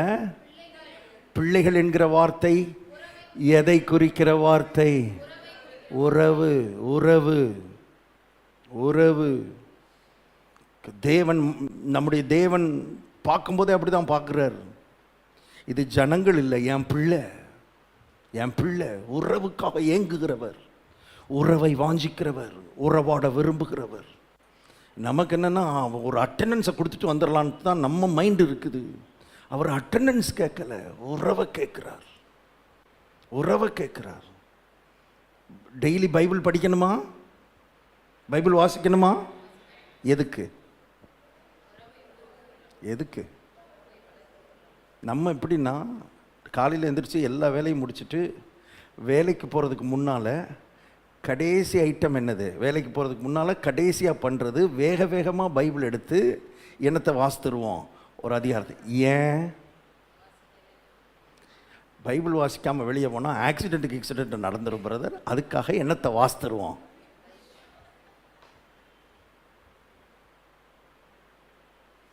இது மைண்ட் செட்டு. அதைத்தான் பேசிக்கிட்டு இருக்கேன், மைண்ட் செட். ஆனால் தேவன் அன்புக்காக ஏங்குகிறார், அன்பின் உறவுக்காக ஏங்குகிறார். உயிர்த்தெழுந்து பேதுருவோடு பேசும் பொழுது பேதுருவிடத்தில் அவர் கேட்டார். என்ன கேட்டார்? சீமோனே, இவர்கள் எல்லாரிலும் அதிகமாய் நீ ஜெபம் பண்ணுவாயா? இவர்கள் எல்லாரிலும் அதிகமாக நீ பைபிள் வாசிப்பாயா? இவர்கள் எல்லாரிலும் அதிகமாய் ஊழியம் செய்வாயா? இந்த கேள்வியெல்லாம் இல்லை, இந்த கேள்வியெல்லாம் கேட்கல. இவர்கள் எல்லாரிலும் அதிகமாய் என்னிடத்தில். இப்போ அன்பா இருந்தேன்னா ஜெபிப்ப, அன்பா இருந்தேன்னா கண்டிப்பா பைபிள் என்ன செய்வ? வாசிப்ப. அன்பா இருந்தேன்னா கண்டிப்பா ஊழியம் செய்ய போற. அன்பா இருந்தேன்னா கண்டிப்பா பாட்டு பாட போற, ஆராதிக்க போற. அன்பு உன்னை எல்லாம் செய்ய தூண்டும். நல்ல இந்த சபையில் இருக்கிறவர்கள் தெளிந்த புத்தி உள்ளவர்களாக இருக்கணும். மதத்துக்கு பின்னால் ஓடக்கூடாது, மத சடங்காக மாற்றிடக்கூடாது, பயந்து ஒரு காரியத்தை செய்யக்கூடாது. எதையும் நாம் சுதந்திரவாளிகள், விடுதலையாக்கப்பட்டவர்கள், இருளின் அதிகாரத்தினின்று விடுதலையாக்கப்பட்டவர்கள். திரும்ப திரும்ப போய் நம்மளாம் அடிமைத்தனத்துக்கு உள்ளாயிடக்கூடாது, திரும்ப நம்மை நாமே அடிமைகளாய் மாற்றிக்கிடக்கூடாது. மதத்தினுடைய மைண்ட் செட் தூக்கி தூர எறியணும். கவனி, கர்த்தர் பேசும்போதே ஆதலால் பிள்ளைகள் மாம்சத்தையும் இரத்தத்தையும் உடையவர்களாக இருக்க அவரும் அவர்களைப் போல மாம்சத்தையும் இரத்தத்தையும் உடையவரானார். மரணத்துக்கு அதிகாரி பாருங்க, பிள்ளைய மாற்ற வேண்டும், பிள்ளைய மரண பயத்திலிருந்து தூக்கணும். அடுத்த வசனம் போட்டிருக்கு பாருங்க, 15வது வசனம். ஜீவ காலமெல்லாம் மரண பயத்தினாலே அடிமைத்தனத்துக்குள்ளானவர்கள் யாவரையும் விடுதலை பண்ணும்படிக்கு அப்படியானார். மரண பயத்திலிருந்து விடுதலை ஆக்குறதுனா எதிலிருந்து விடுதலை ஆக்குறதுன்னு அர்த்தம்? மதத்திலிருந்து விடுதலை ஆக்கணும். எல்லாம் மதத்துக்குள்ள சிக்கி கிடக்கிறான், அவருக்கு தெரியுது. இப்போ அவனை மதத்திலிருந்து விடுதலை ஆக்கணும்னா பிள்ளைகள் மாம்சத்தையும் இரத்தத்தையும் உடையவர்களாக இருக்க அவரும் அப்படி ஆனாதான் இவர்களை என்ன செய்ய முடியும்? விடுதலையாக்க முடியும். தகப்பனுடைய இருதயம், அப்பாவின் இருதயம் பிள்ளைக்காக எதையும் செய்ய ஆயத்தமாயிருக்கிறது. நான் மாம்சத்தை இரத்தத்தை எடுக்கணுமா? எடுக்கிறேன். அவருடைய குளோரின்றது வேற. அவருடைய மகிமை எவ்வளவு பெரிய மகிமை! சேரக்கூடாத ஒளியில் வாசம் பண்ணுகிறவர். அதெல்லாத்தையும் ஒதுக்கி வச்சுட்டு, அதெல்லாத்தையும் தள்ளி வச்சுட்டு, இந்த மனிதனுக்காக மரியாளின் வயிற்றில் வந்து எல்லாத்தையும் ஒதுக்கிட்டு ஒரு சின்ன குழந்தைய தன்னை அடுக்கி ஒடுக்கி மரியாளின் வயிற்றுக்குள்ள வந்து பிறந்தார்னா அன்பு.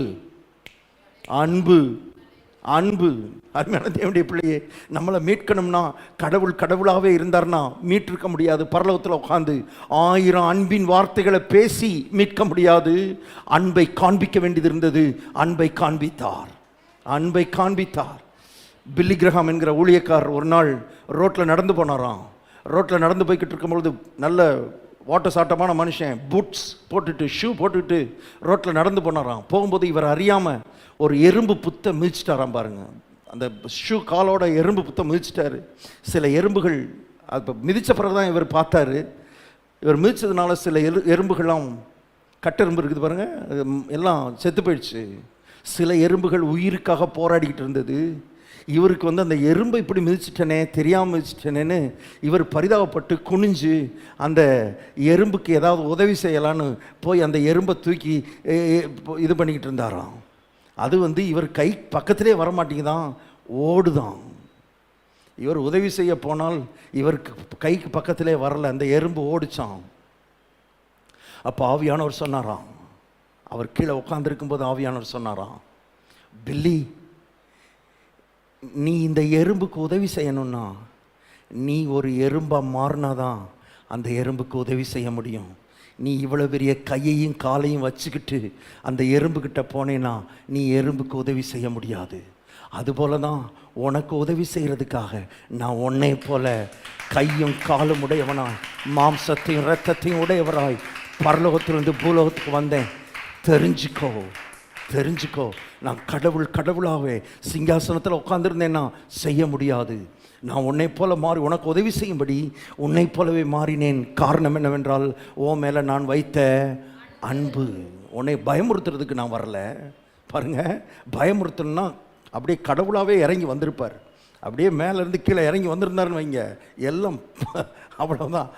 அவரை பார்த்தாலே எல்லாம் பஸ்பமாயிரும். இப்போ சூரியனுக்கு பக்கத்திலே மனுஷன் போக முடியலையே, சூரியனை படைத்த தேவனுக்கு பக்கத்தில் எப்படி மனிதன் போக முடியும்? அந்த தேவன் தான் தன்னை எல்லாத்தையும் ஒதுக்கி வச்சுட்டு மனிதனோடு உறவாடும்படியாக, மனிதனிடத்தில் அன்பு செலுத்தும்படியாக கர்த்தர் இறங்கி வந்தார் என்பதை நீங்கள் மனதில் பதிக்கும்படி கர்த்தருடைய ஆவியான விரும்புகிறார். வாசிப்போம், ஒரு பகுதியை வாசித்து முடிச்சிருவோம், சீக்கிரம், நேரம் ஆயிடுச்சு. 1 யோவான் 4ஆம் அதிகாரம், 1 யோவான் 4ஆம் அதிகாரம் 18வது வசனம் பாருங்க. 1 யோவான் 4:18, பயமில்லை, அன்பிலே பயமில்லை.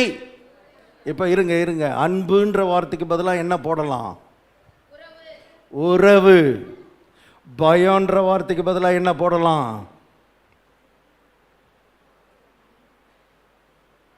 ஃபர்ஸ்ட் சர்வீஸில் கரெக்டாக சொல்லிட்டாங்க. Very good. அன்பு உறவோடு சம்பந்தப்பட்டது, பயம் மதத்தோடு சம்பந்தப்பட்டது. உறவிலே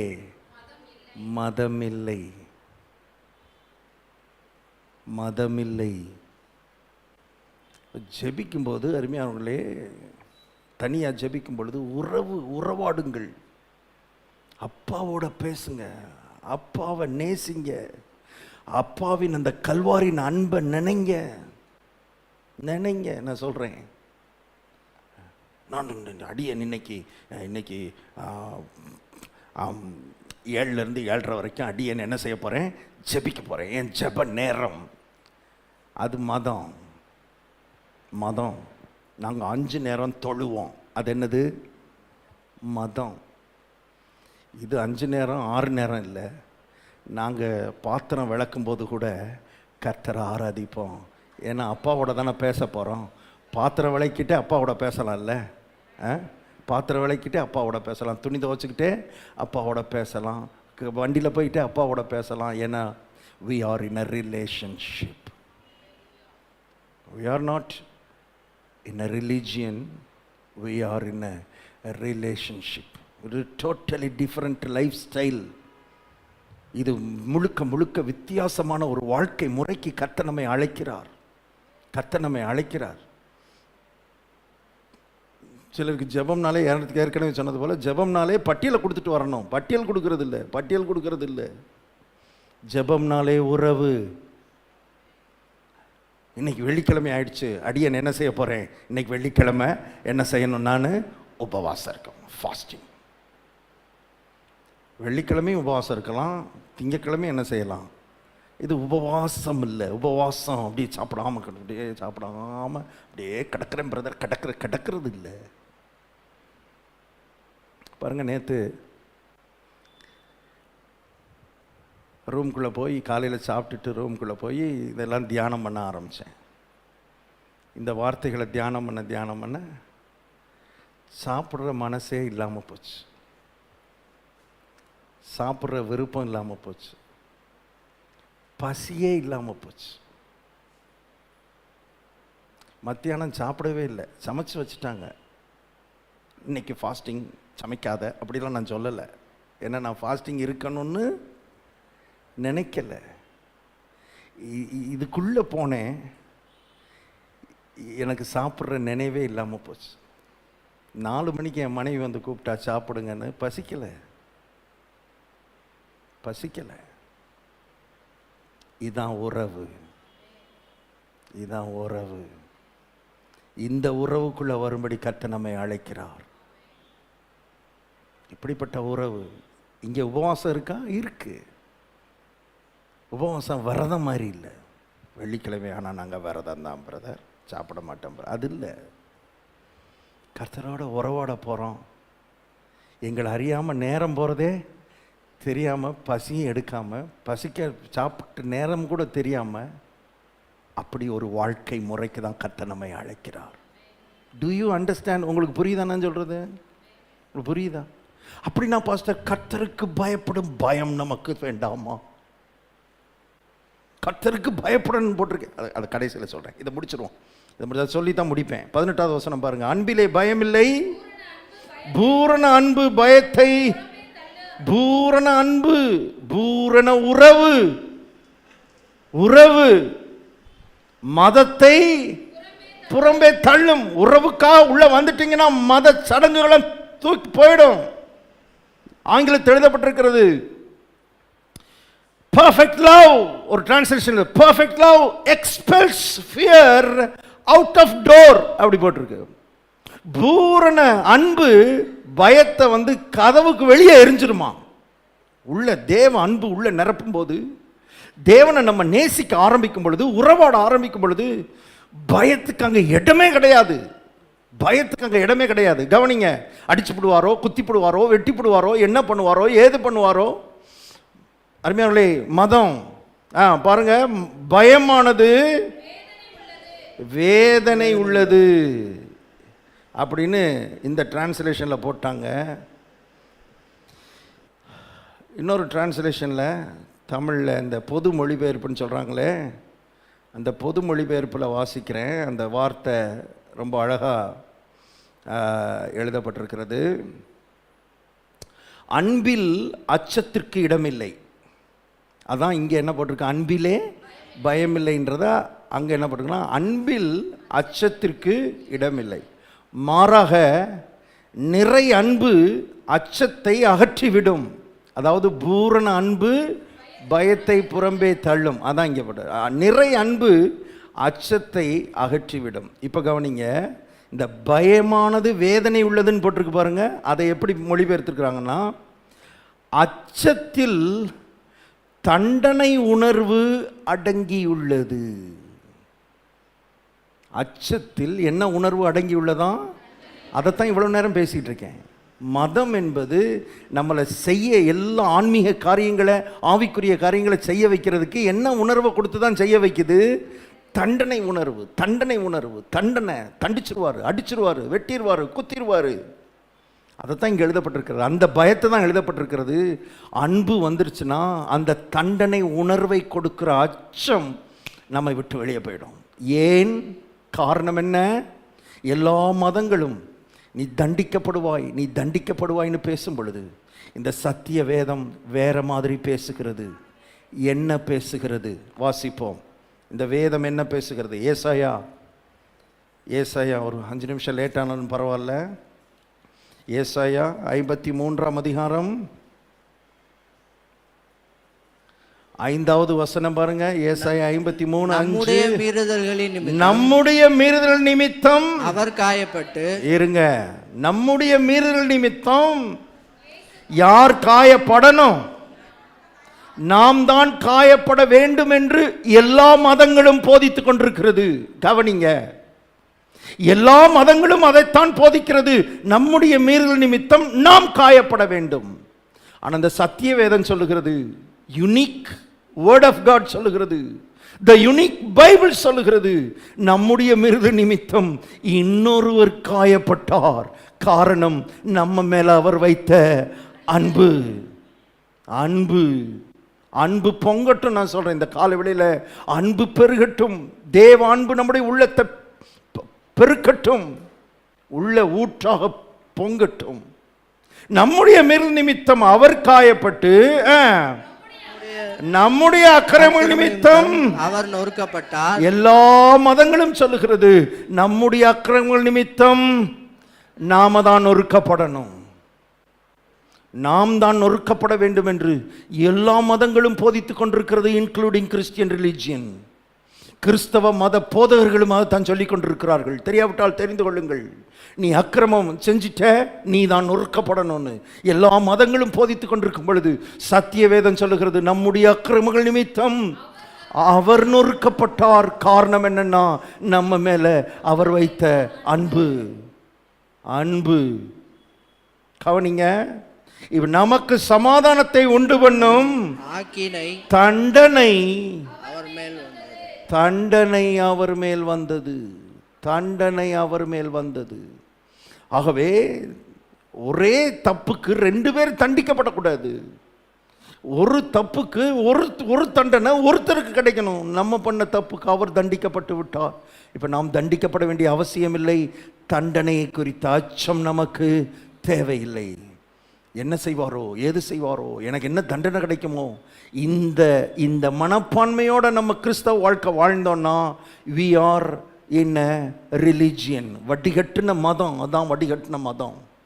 தெரியாவிட்டால் தெரிந்து கொள்ள வேண்டும். ஆகவே நம்முடைய தேவன் மதத்தை உண்டாக்கல, பயத்தை உண்டாக்கல, உறவை உண்டாக்கினார். உறவுக்குள்ளே அன்பை உண்டாக்கினார். இப்ப உறவுக்கு நம்மை அழைக்கிறார், உறவாடும்படி நம்மை அழைக்கிறார். நம்முடைய ஜெபமாக இருக்கட்டும், நம்முடைய உபவாசமாக இருக்கட்டும், நம்முடைய ஆராதனையாக இருக்கட்டும், காணிக்கையாக இருக்கட்டும், ஊழியமாக இருக்கட்டும், தசமபாகமாக இருக்கட்டும், அத்தனையும் it must come from the heart of love. அன்பின் இருதயத்திலிருந்து வரணும். திட்டமாய் தீர்க்கமாய் மனதில் வைத்துக் கொள்ள வேண்டும் தேவனுடைய பிள்ளைகள். அன்பு. மதத்துக்காக செய்கிறவங்க அரை மணி நேரத்தில் 100 தடவை வாட்சியை பார்த்துருவாங்க. கரெக்டாக அரை மணி நேரம் முடிஞ்சோடனே இயேசுவின் நாமத்தில் பிதாவே, ஏன்னா என்ன முடிஞ்சிருச்சு? ஜெபம் முடிஞ்சிருச்சு. இப்போ உறவாடுகிறவர்கள் வாட்சை பார்க்க மாட்டாங்க. அது அரை மணி நேரம் அல்ல, அரை மணி நேரத்துக்கும் மேலே போகும். காணிக்கை அப்படித்தான், தசமபாகம் அப்படிதான். இது எதுவும் கணக்கு பார்த்து செய்கிறதில்ல. அன்பு அள்ளி கொடுக்க வைக்கிறது. இப்படிப்பட்ட இடத்துக்கு வர வேண்டும் என்று கர்த்தர் எதிர்பார்க்கிறார். அன்பு அன்பு. இப்போ கடைசியாக ஒரு கேள்வி மக்களுக்குள்ள, அப்போ கர்த்தருக்கு பயப்படுற பயம்னு இருக்குதே பாஸ்டர், கர்த்தருக்கு பயப்படணும்ல, கர்த்தருக்கு பயப்படணுமா வேணாமா? இப்போ பயப்படுறதுனா என்ன? இவ்வளோ நேரம் பயப்படக்கூடாதுன்னு தான் சொல்லியிருக்கேன். இவ்வளவு நேரம் பிரசங்கம் என்ன? கர்த்தருக்கு பயப்படக்கூடாது. ஆனால் வசனம் சொல்லுது கர்த்தருக்கு என்ன செய்யணும்? கர்த்தருக்கு பயப்படுதலே ஞானத்தின் ஆரம்பம். வேதத்தில் அப்போஸ்தலர் நடபடியில் எழுதப்பட்டிருக்கிறது, சபைகள் எல்லாம் கர்த்தருக்கு பயப்படுகிற பயத்தில் வளர்ந்து பெருகின, அப்படி எழுதப்பட்டிருக்குதே. அப்போ கர்த்தருக்கு பயப்படுறதுனா என்ன? அதுக்கு விளக்கம் தெரியாமல் தான் நம்ம முழிச்சுக்கிட்டு இருக்கோம். கர்த்தருக்கு பயப்படுறதுனா என்னன்ற விளக்கம் தெரியல. கர்த்தருக்கு பயப்படுறதுனா அடிக்கிறது, அடிச்சு போடுவார், அது டெரர், ட்ரெட், டெரர்னு சொல்லுவாங்க. இந்த மாதிரியான ஒரு என்ன சொல்கிறது, தமிழில் கரெக்டாக சொல்கிறதுன்னு எனக்கு தெரியல, ஒரு மாதிரி இந்த தண்டனை உணர்வு, தண்டிச்சிருவாரோ, அடிச்சிருவாரோ, குட்டிருவாரோ, வெட்டி, இந்த இதைத்தான் மதம்னுக்கிட்டு இருக்கிறோம். அப்போ திரும்ப கர்த்தருக்கு பயப்படு பயம்னு பேசிக்கிட்டு இருந்தால் அருமையானவர்களே, அங்கே பாயிண்டே இல்லாமல் போயிடும். இப்போ கர்த்தருக்கு பயப்படும் பயம் என்பதும் உறவிலிருந்து பிறக்க வேண்டும். கர்த்தருக்கு பயப்படும் பயம் என்பதும் அன்பிலிருந்து பிறக்க வேண்டும். அன்பிலிருந்து பிறக்கிற பயம்னா என்ன பாஸ்டர்? அன்பிலிருந்து பிறக்கிற பயம் எப்படிப்பட்ட பயமாக இருக்கும்? இப்போ கர்த்தர் என்னையை அடிச்சு விடுவாரே, என்னையை கொட்டி விடுவாரே, என்னையை தண்டிச்சிருவாரேன்ற பயம் இல்லை. நான் ஒரு தப்பு பண்ணும்போது இது கர்த்தருடைய இருதயத்தை காயப்படுத்துமே, கர்த்தருடைய உள்ளத்தை புண்படுத்திருமே, கர்த்தருக்கு வேதனையை கொடுத்துருவேனேன்ற அந்த பயம், அதுதான் கர்த்தருக்கு பயப்படும் பயம். தெளிந்த புத்தியுள்ளவர்களாக இருக்கணும். என்னை அடிச்சிருவார், என்னை கொட்டிடுவார், என்னை தண்டிச்சிருவார் இல்லை. வேதத்தில் எழுதப்பட்டிருக்கிறது, நீங்கள் மீட்கப்படும் நாளுக்கென்று முத்திரையாக பெற்ற பரிசுத்த ஆவியை துக்கப்படுத்தாதிருங்கள்.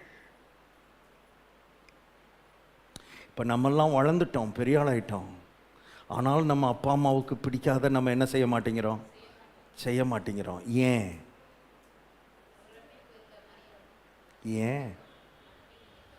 காரணம் என்ன? அப்பா அடிச்சு விடுவாருன்னா, அம்மா அடிச்சு விடுவாங்கன்னா, பாவம் நடக்கக்கூட முடியாது. அவங்க இங்கே நம்மளை அடிச்சு விடுவாங்க, வெட்டி விடுவாங்க, குத்தி விடுவாங்கல்ல. எங்கள் அம்மாவை, எங்கள் அப்பாவை நான் வேதனைப்படுத்திடக்கூடாது. It comes out of love, it comes out of respect. இதைத்தான் தேவன் நம்மிடத்தில் எதிர்பார்க்கிறார். தேவனை நாம் புண்படுத்திடக்கூடாதே, தேவனுடைய இருதயத்தை காயப்படுத்திடக்கூடாதே. இவ்வளவு தூரம் என் மேலே அன்பு செலுத்திட்டாரே, இவ்வளவு தூரம் அன்பு செலுத்திட்டாரே. போய்கிட்டே இருக்குது. இன்னைக்கு ஒரு நாள் லேட்டானா பரவாயில்ல, சரியா? கொஞ்சம் லேட்டாக சாப்பிட்லாம்ல, ஒன்றும் பிரச்சனை இல்லையே. பிரச்சனைனாலும் நான் கேட்க போகிறது இல்லை, உங்களுக்கு பிரச்சனைனாலும் நான் முடிக்க போகிறது இல்லை. ஒரு பாயிண்ட்டை நான் அதை மறந்துட்டேன் பாருங்கள். அந்த வசனத்தை வாசித்து முடிச்சிருவோம். 1 யோவான் 4:18 மறுபடி, அன்பிலே பயமில்லை, பூரண அன்பு பயத்தை புறம்பே தள்ளும், பயமானது வேதனை உள்ளது, பயப்படுகிறவன் அன்பில் பூரணப்பட்டவன் அல்ல. இப்ப 19வது வசனம், அவர் நம்மிடத்தில் அன்பு கூர்ந்தபடியால் நாமும் அவரிடத்தில் அன்பு கூர்கிறோம் போடல. அவர் நம்மிடத்தில் அன்பு கூர்ந்தபடியால் போடல, அவர் முந்திட்டார். நம்ம அன்பு கூர்வோமா மாட்டோமான்னு பார்க்கறதுக்கு முன்னாலேயே he first loved me. அதை வாசிக்கும் பொழுது ஒரு காரியத்தை எனக்கு கர்த்தர் ஞாபகப்படுத்தினார். ஒரு தாய் அவளுடைய வயிற்றில் கரு உருவான மாத்திரத்திலே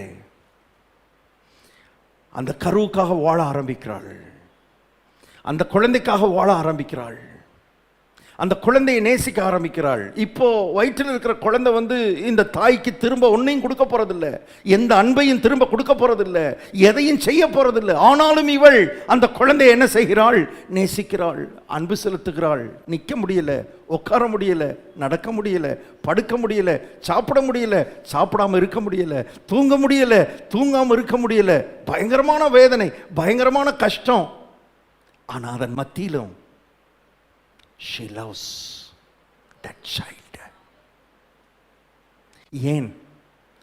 அவளால் முடியாத, அவள் சரீரம் ஒத்து வர மாட்டேங்குது, அவளுடைய மைண்டு ஒத்து வர மாட்டேங்குது, எதுவுமே அவளால் ஒன்றும் செய்ய முடியல. ஆனாலும் எல்லாவற்றையும் அவள் தன்னுடைய வாழ்க்கையில் சகித்துக் கொள்கிறாள். காரணம் என்ன? காரணம் என்ன?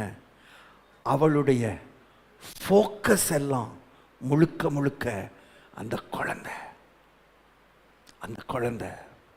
அதனால தான் எல்லாத்தையும் அவள் என்ன செஞ்சுக்கிறா? சகித்து கொள்ளுகிறாள். இப்போ குழந்தை பிறந்துருச்சு, பிறந்த குழந்தை கையில் இருக்கு. அது ராத்திரிலையும் அழுகுது, பகல்லையும் அழுகுது, எல்லாம் போயிடுது. அதை மாற்றி முடிக்கிறதுக்குள்ள மறுபடி போயிடுது. எத்தனை தடவை அதை குளிப்பாட்டுறது, எத்தனை தடவை அதை துடைக்கிறது, எத்தனை தடவை அதை பண்ணுறது. இவளால் முடியலை, ஆனாலும் செய்கிறாள். அந்த குழந்தை இந்த தாய்க்கு ஒன்றும் கொடுக்கல, ஆனாலும் தாய் நேசிக்கிறாள், முந்தி அன்பு கூறுகிறாள். நம்ம இந்த உலகத்தில் பிறக்கிறதுக்கு முன்னாலேயே 2000 ஆண்டுகளுக்கு முன்பாகவே அந்த வாரினால அவருடைய முதுகு பிக்கப்படும் பொழுது சகிக்கலை, அவரால் சகிக்க முடியல. ஆனால் ஃபோக்கஸ் முழுவதும் உங்க மேலே இருந்ததுனால அதையெல்லாம் சகித்து கொண்டார். முந்தி அன்பு கூர்ந்தார், முந்தி அன்பு கூர்ந்தார். முள்ள செஞ்சு, முடியா செஞ்சு, தலையில் வச்சு ஒரு பெரிய லத்தியை வச்சு அடிக்கிறான். முள்ளெல்லாம் உள்ள இறங்குது, கொடூரமான வேதனை, சகிக்க முடியல, அவரால் தாங்க முடியல. ஆனா முழு ஃபோக்கஸும் முழு ஃபோக்கஸும் நம்ம மேல இருந்ததுனால அதையெல்லாம் வாங்கி கொண்டார், அதையெல்லாம் வாங்கி கொண்டார். ஈட்டியை வச்சு ஓங்கி குத்துறோம், தாங்க முடியல. ஆனா ஃபோக்கஸ் எல்லாம் நம்ம, அவருடைய கவனம் எல்லாம் நம்ம. முந்தி அன்பு கூர்ந்தார், முந்தி அன்பு கூர்ந்தார். அவர் முந்தி அன்பு கூர்ந்தபடியால் நாமும் அவரிடத்தில் அன்பு கூறுகிறோம். இப்ப அன்பு கட்டாயப்படுத்தி வரல, அன்பு நம்மை அறியாமல் நமக்குள்ளிருந்து பீரிட்டு வருகிறது. அதுதான் அன்பு, அதுதான் உறவு. எழுப்பி நிற்போம், கண்களை மூடுவோம். நேரம் ஆயிடுச்சு.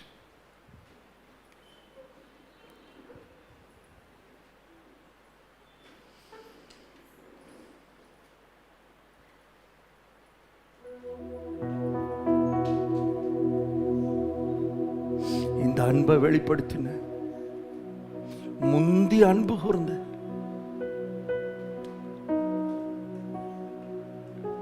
இந்த தேவனை நான் காயப்படுத்திடக்கூடாது, அவர் இருதயத்தை நான் வேதனைப்படுத்திடக்கூடாது, அவரை ஒரு நாளும் துக்கப்படுத்திடக்கூடாது. இதுதான் கர்த்தருக்கு பயப்படுற பயம். சிஸ்டர், பிரதர், அவர் அடிச்சு போடுவார், நொறுக்கி போடுவார்ல? இல்லை, இல்லை, இல்லவே இல்லை. உங்களுக்கு பதிலாக அவர் அடி வாங்கிட்டார், உங்களுக்கு பதிலாக அவர் நொறுக்கப்பட்டுட்டார்.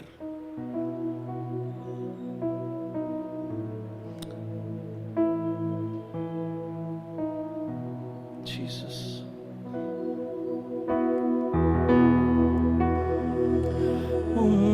அன்பை பருகிட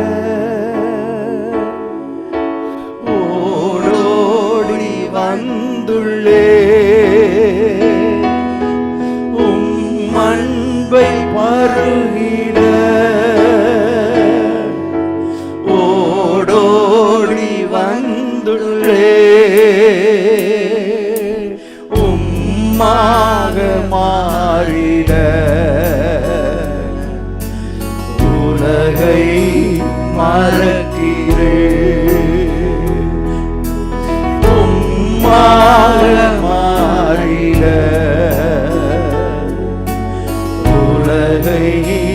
மறக்கிறேன்